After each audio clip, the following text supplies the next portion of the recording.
নরম মনের হওয়াটা আসলে বিশাল বড় ঝামেলা। সবকিছুতে ঠকতে হয়। কেউ একটু আবেগ মাখা সুরে কিছু বললে বিশ্বাস করে ফেলি, আবার গলে যাই। কেউ একটু আদর করে কিছু করে দিতে বললে যতই কষ্ট হোক করে দেই। আমি কাউকে কখনোই মুখের উপর মানা করতে পারি না। আসসালামু আলাইকুম এভরিওয়ান। আজকের সকালটা খুবই সুন্দর ছিল।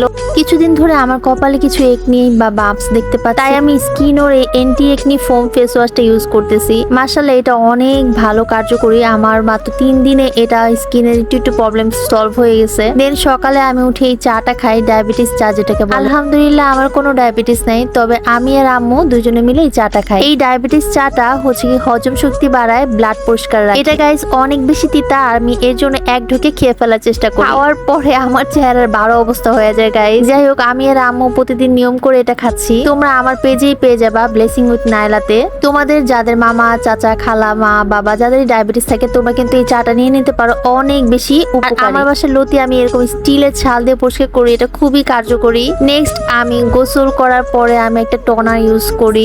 এই নিয়াসিনামাইড টোনারটা একদম স্কিনকে ব্রাইট করে। সাথে পরে আমি ইউজ করি হচ্ছে ব্রাইটেনিং সিরামটা, এটা আমার অনেক ফেভারিট। তারপর আমি ময়শ্চারাইজার ইউজ করি, এটার গ্রানটা এত সুন্দর। স্কিন যত ময়শ্চারাইজ রাখবা তত স্কিন হেলদি থাকবে, রিঙ্কেলস কম পড়বে। আজকে সন্ধ্যাবেলা আমি চিন্তা করলাম যে একটা নুডলস রান্না করবো। সো আমার বাসায় হচ্ছে নুডলস ছিল। আমি তেলের মধ্যে শুকনা মরিচ আর রসুনটা দিয়ে হালকা করে ভেজে নিব। জাস্ট আমি একটা অন্যরকম উপায়ে এই নুডলসটা রান্না করবো। আমি এটা চায়না রেসিপি দেখছিলাম গাইস। তারপর আমি এটা 1 চামচ চিনি দিয়েছি। তারপর দিয়েছি একটু সয়া সস আর একটু পানি দিয়ে ভালো মতো জাল দিয়ে নিব। সাথে টমেটো সস দিব, একটা গ্রেভি সস তৈরি হবে। তারপর আমি এটার জন্য ওয়েট করবো। এটার মধ্যে পেঁয়াজও দিব, পেঁয়াজ ছাড়া আমার ভালো লাগে না। তারপর এগুলোকে ভালো মতো ভাজাভাজি করে কষিয়ে তারপরে আমি একটু চেখে দেখবো, উফ কি সুন্দর, কি যে মজা হয়েছিল। এইটা মানে কেমন যেন সস টাইপের হয়েছে।